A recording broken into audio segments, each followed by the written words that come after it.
Hey, this is a podcast. No, wait, it's a comedy podcast. Well, we tried to make it a comedy podcast, and it's not meant to offend anyone. So don't get offended, okay? And wait, there's something else. Oh, yeah. Listener discretion is advised.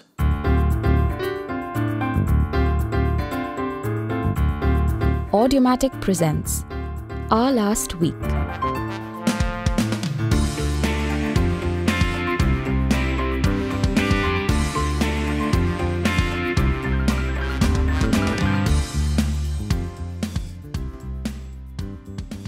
Hi, Kunaal. Hi, Pal. So, Happy New Year. Happy New Year. Are you still alive? I am. I'm not talking to you from the other side. You're not. Yeah, at least all I'm saying is that if you are going to die, just inform me. As in before or after? After. Because our listeners need After, to know okay. that if you're dead and this is some ghost version of you, we should inform. We don't want to be a deceitful podcast. No. Like, But it would be nice, like, if you could do a podcast at least from the afterlife, no? Forget physical form and all of that, but the least that you should be allowed is to do a podcast. and there are millions of podcasts now in the world. There are hundreds of podcasts in India, thousands. And people are always telling us, how do we stand out? How do we stand out? And it's like, have you heard this podcast last week? What is it about? It's about two guys just talking about the week that went by. Oh, I'm not interested. It's like, yeah, but one of the guys is dead. Like every other podcast is promising you living hosts. We've got a podcast host who's died. But he loves the podcast so much that he tunes in from wherever he is. He continues to do it. Yeah. He's been mummified. Did you have a good New Year celebration? I did. We had a lovely trip. Went to Hampi, Yes. the historical city of Hampi. It was gorgeous, yeah. The kingdom of Krishna Deva Raya II. Krishna Deva Raya. Indian, Yeah. one of the things I've found at Indian historical sites, and we've had this discussion before you left, is that most of the tour guides give up on the history Yeah. because the public are not that interested in the history. So, Yeah, as in that's something that I was constantly facing also, because our guide, we had informed him in advance that where our interest lies, but every time we went, you could hear what other guides were saying, and you could keep like every time we walked into a place, or like we would see a ruin to our left or to our right, a guide would be telling this bunch of people, उधर कुछ नहीं है, मूर्ति नहीं है, उधर मूर्ति नहीं है, बस वो ऐसा ही है, वो सब टूटा हुआ है, मूर्ति नहीं है. So the main thing was that, is there a murti or no murti, which is inside the temple, in the sanctum sanctorum or whatever.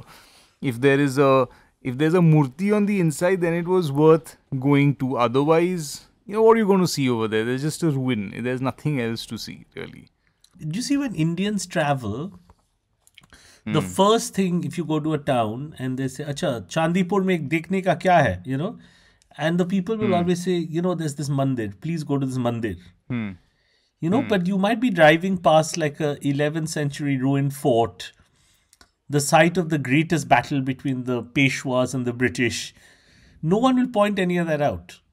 They'll take you to some rundown temple that, has thousands of people and, has an open drain, I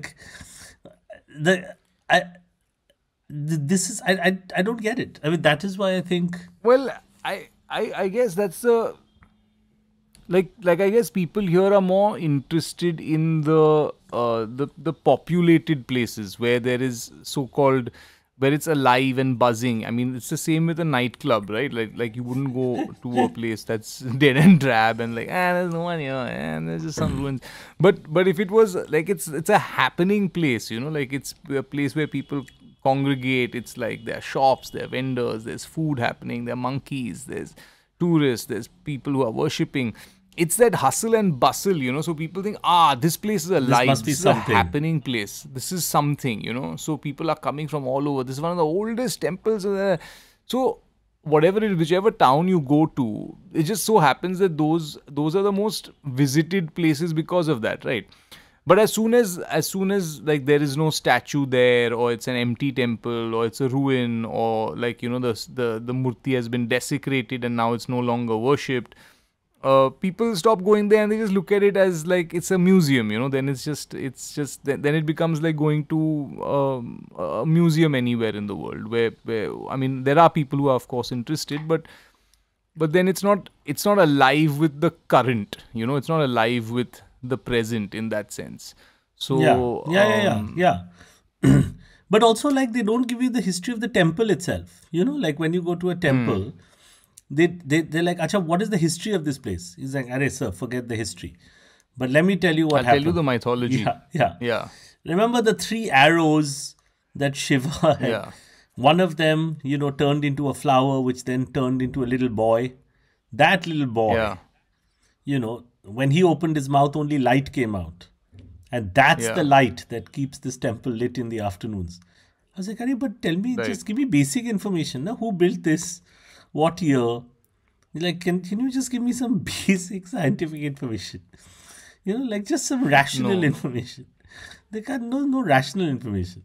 But I love the thing that you just said, which is when the tourists come, the guy says, "Yahan kuch nahi hai." Yahan kuch nahi. He knows. Kuch nahi. He knows that is not of interest to the people that are coming. We should start a business of just doing non-religious tourism. And we should tell our audiences that come, you see all those crowds wherever they're going. Wahan kuch nahi.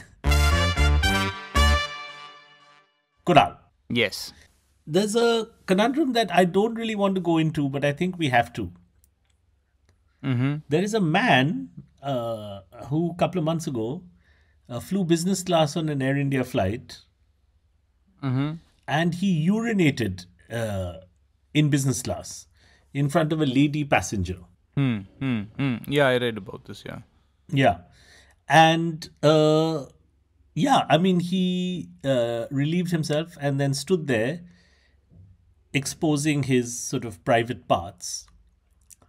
And nothing happened to him for a couple of months. And now there's a lot of furor in India that something should happen. And you had a view on this. I mean, we obviously don't want to go into the grotesque and the, the obvious that these things should not happen. But you had to think about this, about the nature of air travel and how that's changing. Yeah, well, I think, like there was a certain formality, if I remember, like 15 years ago, about, especially in India, when nascent, the boom of air travel in the 90s, early 2000s, whatever.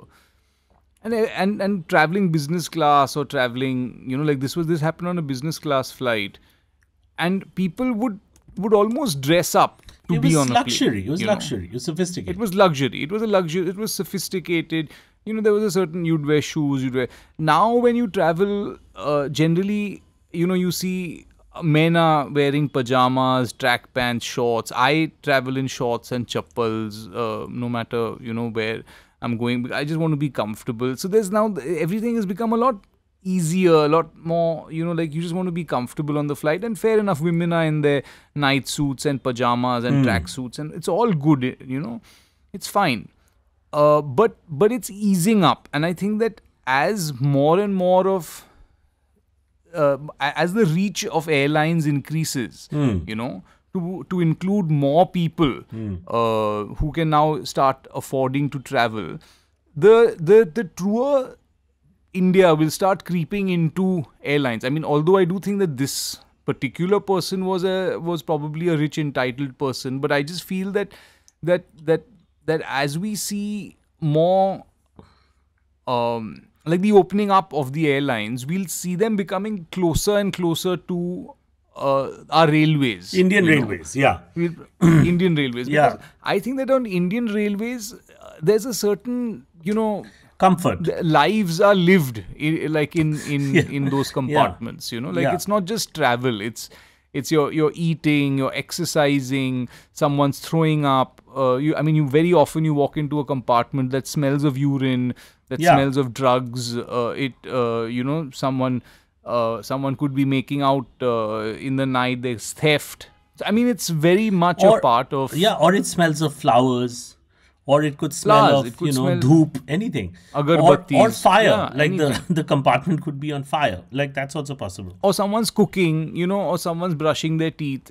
Everything is happening, lives are, and I think that we might end up seeing more of that happen on our airplanes, as more and more people. I think like lungis, shorts, kachhas, even all of these things might become more and more commonplace. Yes. In our planes. So this man, he thought this little corner of Air India was a toilet. Possibly, yeah. I mean, it makes for an awkward relationship for the rest of the flight. See, like on a train, you're very forgiving. Yeah. On a train, if you see a guy is making his child piss out of the window, whatever. And it happens all the time. All the time. Like there's always there's some penis that's sticking out of a train window and a child is pissing and that piss goes and hits someone else in the face on the other. It's constantly, I mean, I've seen it all, even on buses you've seen it, but on trains also. And, people spitting out of the train, people throwing up. So you and you carry on and you look at those people like nothing has happened. There it's not that big a deal. There, if if there's it's commonplace, right?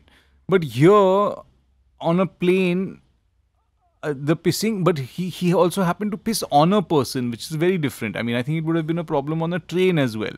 Because he ended up pissing on somebody, he must have been drunk out of his wits. It is a problem. I mean, it is like in a train, there'd be a fight would break out. They'd have to stop. Someone would pull the chain, and then there'd be someone getting on at a station, and then he'd probably be escorted off. There's always the option because you're on the ground. Here, but that's a very you're stuck valid in point. A capsule. Very valid point, because what you're dealing with here is not the guy who's pissing out of a window of a train, say at Himachal Pradesh in general, right? And he accidentally, something happens to sort of fall on someone's shirt, who's then kya kar raha hai, train roko. Yeah. And he gets a gang together, stops the train at the next station, finds the guy. That guy's like, listen, I was just, basically pissing at the mountains of the Uttarakhand because my child had to go to the loo. Normal piss. I couldn't find a toilet because there's a guy doing a PT class in the toilet and the other toilet is closed because they've set up a tea stall. So I had to do something. So this is what I was doing. No harm was meant at you. And the guy's like, okay, I forgive you because I wasn't a target. Like, we don't have a history. Yeah. Whereas Where are you going? Where are you staying? That would be his next question. Oh, you're also from Jammu. Yeah, I'm from Jammu also. Oh, nice. Yeah. Then they'd be friends. Is that what you're saying? That they'd be pals. Yeah. See, drinking on trains is also not permitted, Of course, but people do it. They do it. It's constantly. I mean, all through the years. Listen, I was on a lower bunk of a train. There's a Sikh gentleman above me, and about 11:30 at night when the lights were off, he put his head down and said, ch, ch, ch, ch, ch. And I couldn't understand.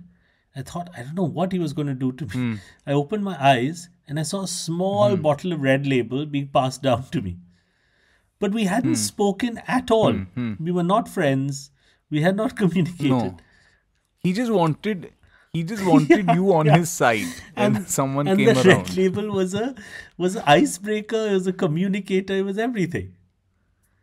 So I'm saying that man is probably not going to urinate on me. I don't know. No. This was much more. So it's almost better. The trouble, I think, is what you're saying, Kunal, is that we're in the early days of train travel with air travel. So no one knows what the rules are yet. So they can't go full lungi, and full fist fights and people going around the aeroplane saying, chai, chai. We're not there yet. Yeah. So we're still in the... But we're getting there. And the thing is that we've always been bad with, with controlling alcohol.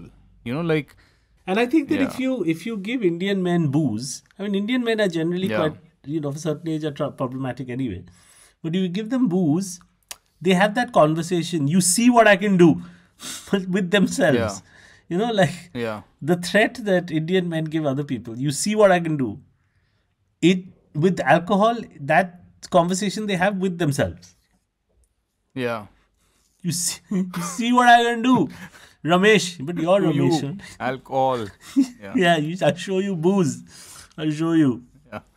On a train, because you know it's not allowed. You're not allowed to drink, so you kind of you have 2 3 drinks and people stay in check because they know they'll be thrown off the train, or there'll be some, there'll be the local the TC will come. There'll be some problem, so you try and keep there's a cell. But on a plane, where the alcohol is like you bring the alcohol, get me one more, like. Whiskey. And the thing is that on a train, you've paid for the alcohol, because probably it's some friend or you or whatever, you've brought it yourself. Whereas here, it's that vasuli. It's that, oh, I got to suck as much as possible out of this flight. They've charged me so much for this seat. I'm going to drink its value. I'm going to drink like 65,000 rupees worth of alcohol. I'm going to drink it tonight. So there's also that. There's also that aspect of Indian this thing, which is like, I'll have the most expensive alcohol and I have 40 of them. Whiskey! Yeah. You see those poor Air India women, because sort of like, so we are doing the breakfast service now. It's 6 o'clock in the morning. You see on your left, the sun is coming up over the Hindu Kush mountains. Yeah. Whiskey! Kunal. Yes. I have a quick conundrum about, I don't know how to describe this, statues made from wax. There's a widower in Calcutta. His wife passed away. And he had a life-size replica of hers made in wax sitting in the living room. And in a sort of creepy psycho kind of way, he's now living with this wax statue. She's sitting in the sofa in his living room. It was on the cover of every local newspaper. And he's posing with her like as if she's still alive. Poor lady died in COVID. Lady in her mid-60s. Guy's in his mid-60s. Now, there's nothing funny here. He probably misses his wife. So he had a regular life-size wax statue of her made like you would at Madame Tussauds or whatever. And now lives with this statue in his living room. Now, everyone else would find this frightening and creepy, all of that. I'm saying, do you think we could push this even further? Like, this sounds creepy and psychotic, but what if you had a life-size statue made of wax of someone no one is expecting? Like, for example, what if I, for no reason, had a life-size statue of the former cricketer Dilip Vengsarkar sitting in my bedroom for no reason? Or, for example, if I had a life-size statue of yours, as a wicket keeper, for example, for no reason in my bedroom or next to my fridge. And I don't bring it up as a thing when guests come over. Do you think that visitors to my house would find it odd? Yeah, I mean, they'd find it odd because it's a conversation piece. And in a sense, it's almost, it might take up a full evening of conversation. It's not like a small piece of conversation. It might be like it, because you don't know where that conversation is going to lead. Is it going to lead into the history of Indian cricket? Is it going to lead into Dilip Vengsarkar's personal life? Is it going to lead into your personal life and likes and dislikes? But it's definitely a conversation starter. So and then and also it's a lot of space that to have another, it's like having another presence, right? In your space. So having another human form in your space is a little bit weird. And it is sort of... Yeah, generally people do this out of either some sort of nostalgia, or it's out of pride that they do it with stuffed animals, or if it's a pet, it's out of nostalgia. If it's a person, I'm guessing it's out of love and nostalgia. If it's a creature they've shot, or then it's out of like, oh, look at how brave I am, or this is I mean, how lot brave my of family was. Maharashtrian homes have hunters, and they have stuffed animals. Yes. A lot of Maharajas Yes. in Yes. Bengal, they have stuffed things, yeah, but they Yeah. don't like have a stuffed version of like a servant who's passed away, who was very loyal. That would be worrying for many reasons, not to mention maybe economically exploitative.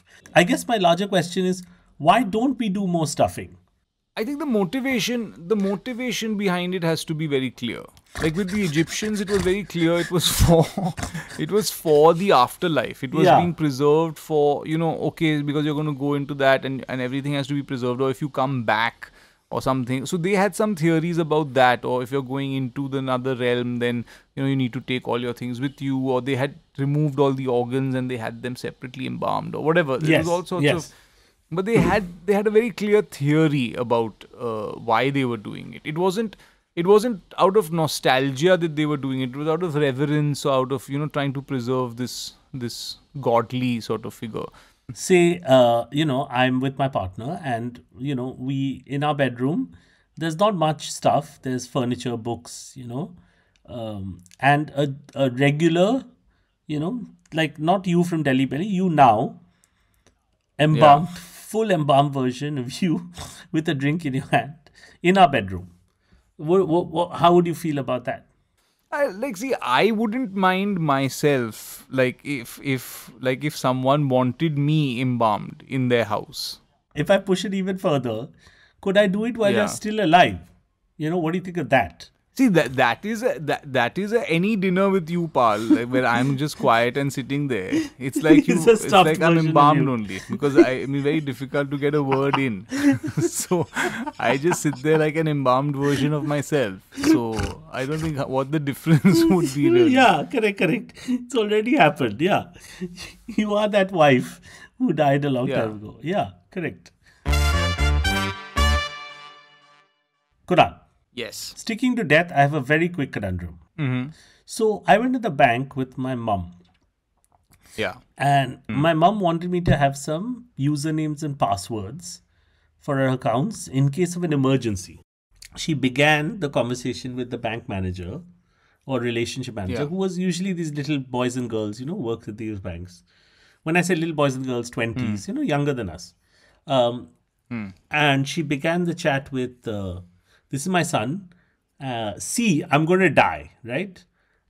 And the relationship managers typically don't have any ability to handle sensitive human conversations. Like they can peddle a mutual fund to you, this, that. They don't have space to handle a real conversation. So, so he said, okay, ma'am. And he's like, so, and if I die, then I need my son to have usernames and passwords, right? And he was like, oh, okay, ma'am. So what are you saying, that you are going to die? Then my mom said, see, we are all going to die. And he said, okay, ma'am. So give my son the usernames and passwords. And he went, okay, ma'am. For this death thing, I need to speak to my senior. So then another guy comes, okay? And he's like, what's the matter? I'm Silesh. He's like, so, and he says, without like any human emotion, ma'am, you've died means? And my mom says, I'll die, like and he says, when? So he's like, like that. And the manager goes, oh, like that. And my mom goes, yeah, like that. And then he's like, oh, like, and then he looks at his assistant and goes, form 463 and leaves. So in this whole thing, my question to you is there any aspect of this you find confounding? I mean, these people have had a real conversation, and no one at any point, neither my mum, nor the manager, nor his boss, found this interaction weird or odd. And why is that? What am I missing about Indian banking interaction? Where one person didn't get up and say, ma'am, what are you saying? You're not going to die. Don't worry. We have a procedure for your son to have usernames. I Not mean, one person said yeah. anything remotely I comforting. think it comes from like, what is within the training, what is within this thing, and what when you, as soon as you step out of it, so you might have the language or the skills to deal with. Also, I think that like some of this conversation would have been had in English, like where people are putting on a sort of a front or a facade where I know you can speak some amount of English, so I'm speaking to you in that language. I mean, I'm making assumptions here about the salesperson or the banking executive, but what I'm saying is that, like, if this conversation was had in a more colloquial sort of like, अरे देखो मैं मरने वाला हूँ, मतलब जब मैं मरूंगा तो मेरे बेटे को मेरे सारे पासवर्ड चाहिए ना, तो जरा देख लेना कैसे कर सकते हैं. हाँ मैडम, वो तो उसका तो मतलब इन बंगाली और व्हाटएवर. और मैडम आप तो अब इतने यंग है, क्या बोल रहे हैं, बट वैसे प्रोसीडियर है. Like even when you go into a coffee shop or into a restaurant, you like everyone's putting on these sort of like everyone wants to speak in English and make it seem like, but whereas you could just make it a lot more casual that way. I think in a lot of places abroad, they might not have these issues when they're speaking in their first language and this thing. Here, and then it gets a little weird and a little awkward where, I don't have the skills to deal with this situation. So death and all these things, I will call my senior. So you think this guy's is thinking in his head, fuck is this lady saying? She's saying he's going to die. What is she saying? And it's out of the realm of his training, right? So it's just, he's 3 layers. First, he's translating language to language. Then he's thinking, is this actually, my English is not that strong, but is this actually what she's saying? And if she's saying, I really want to burst out in Bengali and tell her, apni ki pagol. Apni pagol hoche bank ke eshe paglami korchen. Are you crazy? You've gone to the bank, you're just gone mad. But none of these things actually happen. Yeah. Because like you're saying, nobody's speaking in the language of their birth. But you see it everywhere. You see it, say, at a coffee shop also, where that person is desperate to speak to you in English because his boss has trained him in English. And you're like, boss, मुझे bronchitis है, मुझे 2 coffee, garam coffee लेके आना. Very well and fine, sir. So 2 coffees with, so he's like repeating and, rote memorization. But if he was allowed to speak Hindi, he would have at least said, sir, कब से bronchitis हुआ आपको? अगर bronchitis है तो ये coffee मत पीजिए और खराब हो जाएगी. आप ये. So I think what English has done is taken out the human element here. Like it's just made it a machine language in India. Correct. And it's also a thing of like, the place is a little classier if they speak in English, or the place is a little bit more upmarket. And our sales staff now, they're speaking in English and they're, But whereas I mean, I don't have anything against any language. I'm just saying that sometimes it becomes a barrier. Sometimes it becomes a facade on both ends. Rather than, both people knowing the colloquial language, but everyone's putting on a bit of a sort of show. I think that, just to get people comfortable to speak whatever language they want, right? I think that the way to do it is you have to break down the machine English we speak everywhere. So, you go to a 5-star hotel, so you go to the Taj Bombay, right? Welcome to the Taj Mahal Hotel, sir. How can I be of service, etc. And you should start by saying, I'm on fire. Yeah. You'll get that response. Welcome to Taj Mahal Hotel, sir. How can we check you in? Like I'm saying, I'm on fire. Yeah. Would you like to check in, sir? Would you like... Because that person is a machine, right? He's not... And then they're like, अरे मैं बोल रहा हूँ, मुझे आग लगा है. That person much more come. आपको आग लगा है, sir? अच्छा, आइए, sir, help करते. Like... English, you'll get a machine response in English. Just like, see, I've died. The bank manager was like, ma'am, you have died. You have what account with us? Like, he's not listening. English has just made him a machine. Kunaal. Yes.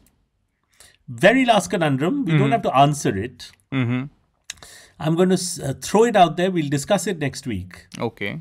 But a quick conundrum has come in about travel from our producer, right? Avadhoot Khanolkar, the producer, executive producer and star of Our Last Week and the man who makes it all happen and has for the last 200 years.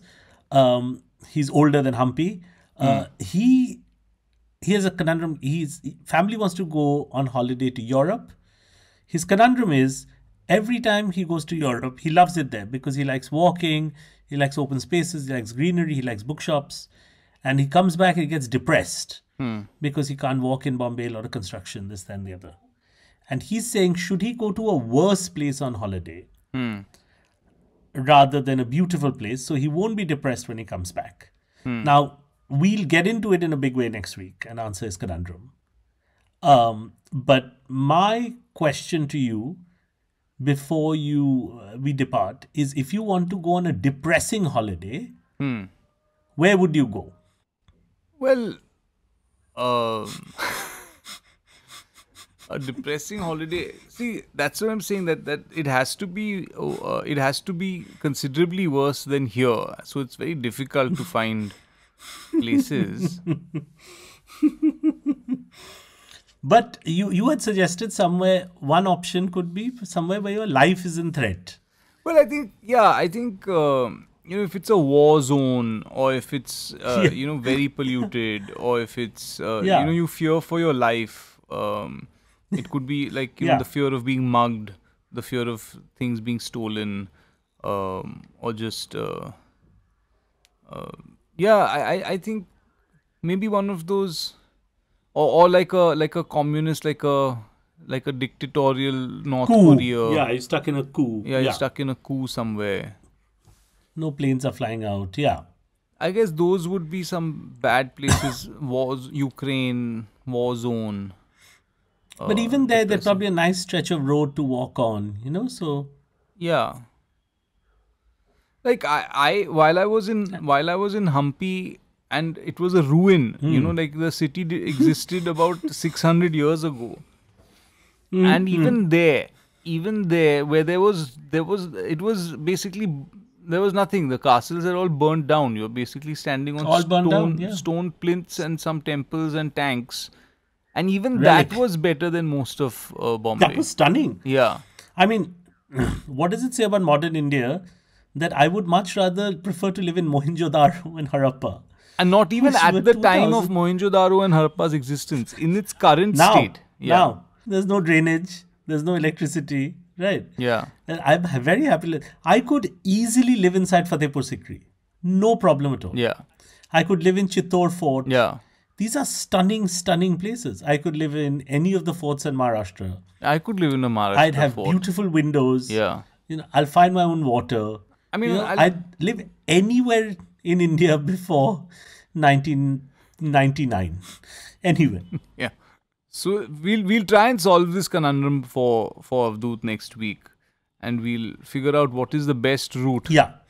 Because wherever he goes, even within India, right? Like, I mean, it will depress him. Like, say if you go to the backwaters of Kerala, he'll realize that living on a boat in Kerala is better than living in Bombay. Yeah. I mean, for example, I went to Ajanta Ellora, and these were caves that Buddhists were living in. Yeah. And I want to live in Ajanta Ellora right now, inside a cave. I want to be that Buddhist monk. Yeah. I mean, I can almost hear you saying Om Mani Padme Hum and all. I mean, that's so much. Yeah. So. All I want is a giant stuffed statue of you. Yeah. And a man from Air India just urinating in the corner. That's all I want. And we wish that upon all our listeners. Yeah. That each of you find your own Ajanta Ellora. Yeah. A stuffed statue of Kunaal and an Air India man urinating in a corner, and make your own India.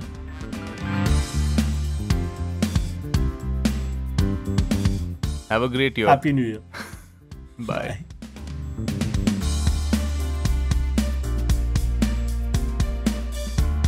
You were listening to Our Last Week, produced by Rajesh Tahil and Avdut Khanolkar, hosted by Anuvab Pal and Kunaal Roy Kapoor.